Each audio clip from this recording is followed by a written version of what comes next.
Any questions by the press? Today. We have my grandmother as well, my paternal grandmother. She's here as well. And we have with us someone very special who I personally look up to a lot, and I think all of us do. Sri M K Narayanan, sir. I'll call upon Srishti to just introduce him, talk a little bit about him, and then, sir, we would love for you to share something with all of us, sir. Speaker later.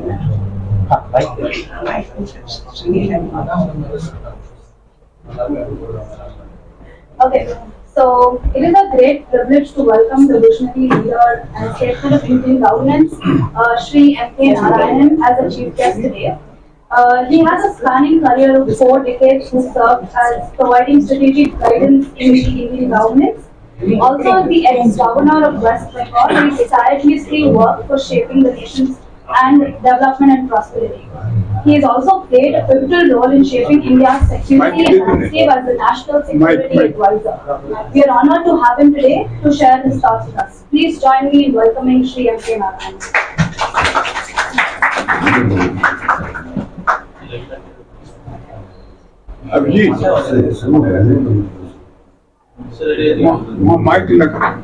If you can share a few words with us today.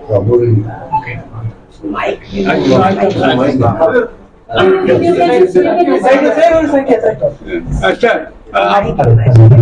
come here.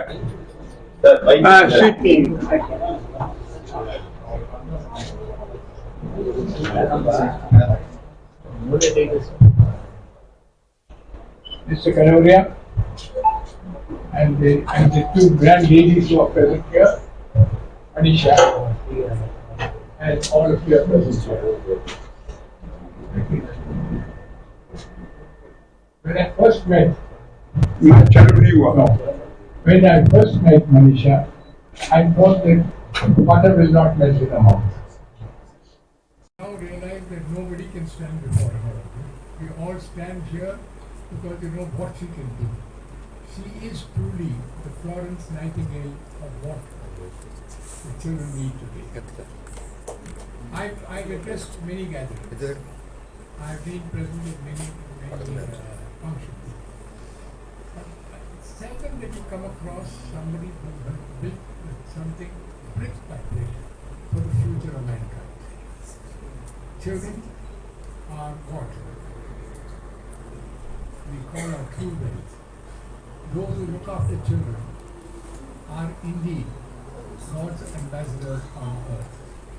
Manisha represents the best of everything. I just cannot believe that the girl that I saw about 10 years or 12 years ago had so much wealth of talent.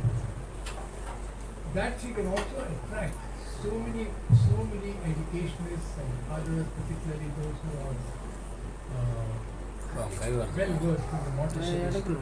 It's a reflection of what somebody who has determination, but more importantly, a vision of what the future is capable of. I wish I had a daughter like Manisha. That is the best that I can say. I love my daughter, but I must try to say, please do at least 1/100th of what Manisha does. And I think that is the message that we need to send. And all the children who come out of the school will be better citizens. Our Puranas that say, of all religions, that those who help children are indeed the children of God. So, all I want to say is, if we have people like Manisha, the family around her, and sons like Veda, I'm sure the future of India is great. It does not matter who rules where and how, but we have a future. The children are our future. The children will be in the best of hands. I wish Manisha all the very best. I wish Mr. Kanoria and the family everything that they do. It's wonderful to have a daughter or a daughter-in-law like Manisha. It's equally wonderful to have somebody like Veda who is willing to spend his time with her. And the very fact that I saw a lot of young ladies who are helping us in the work gives me hope future is bright. It's not so much GDP growth or where we stand in the Committee of Nations that matters. Just now, when somebody read about what I did, I think I've done nothing compared to what Manisha and the team are doing. I wish you all the very best.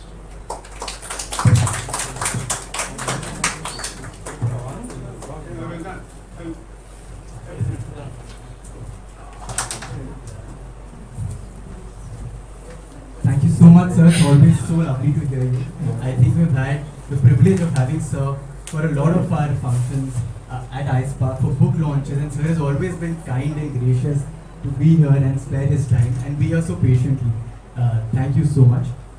Before I go to my mother, I would like to ask my grandfather, Dr. M K Narayanan, to just share a few words, and then my mother. Spark has been given by him. We put a small I just before Spark.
And we've been wanting to open this place for a very long time. Last 2 months we've been wanting to open it, and it just happened to be today, and it's the eve of Guru Purnima. So nothing better could God have ever given to me. My parents, M K Narayanan sir, uncle, whom I revere a lot, and I was deeply in gratitude. My Guru Mahatria is here, and he just gave me a surprise. I don't know what to speak, but I know I have to speak, because if I don't speak now, I don't want to lose the moment. So I love children, and I did my accountancy. I wanted to become a chartered accountant, but my life took a totally different direction, because Dad, as he's just said, I'm the only daughter. He was very, very possessive about me, and he still is. So he didn't want me to work anywhere. I wanted to become a chartered accountant, but he didn't allow me. He said, you work with your brother. And I was very adamant. I said, no, I will not work with him. And I didn't know that was a biggest turning point in my life. After that, of course, I got married. My husband has not been able to be here because of demise in the family. I got married, and I've grown up with children. I've got 4 older brothers. I was the youngest, so children were always around me. But I never knew that how we have to grow up children. That's when I got married into a unit family. My husband is the only son. I used to feel very lonely because always in the house there were people, there were children. I thought, okay, I'll do my Montessori course in a conversation with my friend. And that's when I stepped into my Montessori journey in 1996. And I think that was again another breakthrough and turning point for me. Because the moment I entered the class, they said that if you have to work with children, you have to come down to the height of the child and then look at life. Life is really beautiful from there, and it's very simple. We complicate lives by, our own adult mindset. That really changed me as a person. And I felt that was so beautiful. And the entire journey stayed from 1996. And we were reading about the spiritual embryo. Uncle, that's what we made a Janani room here. And we were understanding that how the little one in the mother's womb is feeling the 9 months, what we should be doing. So basically I've heard from my mother. Of course, my mother has given me all the spiritual roots. Thanks to my mother, she is really, and every time she's told me, God is your best friend. Being the only daughter, I would always look for a sibling, a sister. And she would say, God is your friend. No, so you talk to him. And I think she's just rooted the right principles in me. And we were reading about spiritual embryo. At the completion of my course, I conceived. And everything was just fresh. I was in my 2nd month of pregnancy, and I was going to give my final exams. All my papers, it was a course from the London Montessori Center. I had to send it there, my papers for correction. And then the 2nd month was a very bad period for me, of course. But I still remember my mother-in-law, all of them who would help me with my projects, submission of my projects, because if I didn't give it, I did not pass on there. I gave my exams, and of course that was just one block of clearance. And I don't think I've looked back. I just love working with children. Whatever I've done, whatever my parents have given me, my guru, my God, connection with my God, and the right growing up. Because I remember Dad, when we were just 2 years, he would wake us up, tell us to do yoga, and would take us for all sorts of physical activities and all that. So I feel that the children, when they are growing in the womb of the mother, that's a very important period. So here upstairs, it was my dream to make a womb room, which I've made it upstairs. It's called Janani. I work with pregnant women, expectant mothers, and I want to give them that womb experience. They should just get into that room and forget everything around them. So that is something which I felt that because I had studied Montessori, I could do the right things during my 9 months of my pregnancy to grow up Vedant. And of course, whatever I had learned as an educator, I started doing that. I was living in Calcutta, and of course my dad didn't want me to go anywhere, being the only daughter. Life has its own ways. We shifted to Chennai in 2000. I started my Montessori house in 2002, Vatsalya, in Shanti Colony, because we didn't find a Montessori house here in Chennai. I would go to schools, they would say Montessori, but they didn't have apparatus. So Montessori is not Montessori when the apparatus is not there. The children learn by themselves. The teacher is not called a teacher, she's a guide. We don't address her as ma'am. It's just like a friend. She is there for the child. And the child, the teacher presents, the guide presents, and then the children learn by themselves. They go around, the teacher guides them. We don't correct them, but the equipments are by its nature self-corrective, and they teach the child certain things. So 2002 I started my Montessori house in Annanagar Shanti Colony by the name of Vatsalya Montessori House. And then of course now we've converted into a full-fledged school which my father-in-law looks after. It's in Perambur area, and I moved on with my journey. I helped in Lady Andal to set up the Montessori house. I'm a Kathak teacher and a dancer as well. I explored my journey as a Kathak teacher. I was teaching with my teacher, children again. I only concentrated with children between 8 to 12 years. And that's when in 2013, life took another direction when I was in Calcutta, and we have gym equipments on the second floor for children. My father was talking about muscle of iron, nerve of steel, and so that's why we thought that we should import these gym equipments from South Carolina. All these gym equipments are non-mechanized, and children have to use their own body weight. So a children who is obese also does not feel shunned when they are going for outdoor games and outdoor activities, sports. My son had actually put on a lot of weight, Vedant. He was over 90, only grandson. My mother-in-law and my father-in-law, grandparents, they would love to give him good food. But I was very particular about what I was eating, because I learned that from my father.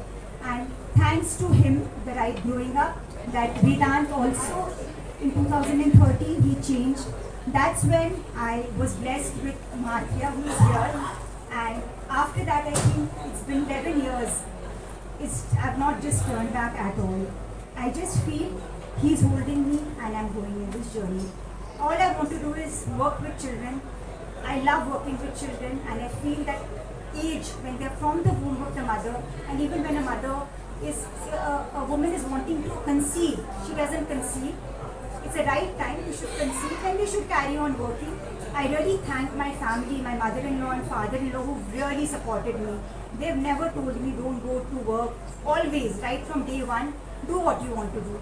Without their support, I don't think I would be doing whatever I'm doing now here as a daughter-in-law. So I really have my deepest gratitude to them. That's all. I can go on and on, but I think I won't now. Thank you so much.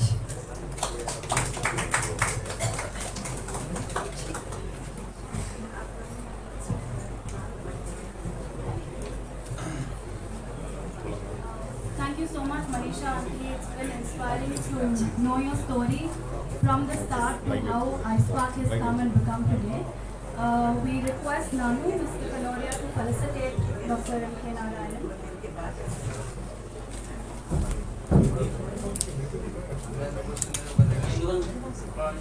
Sir,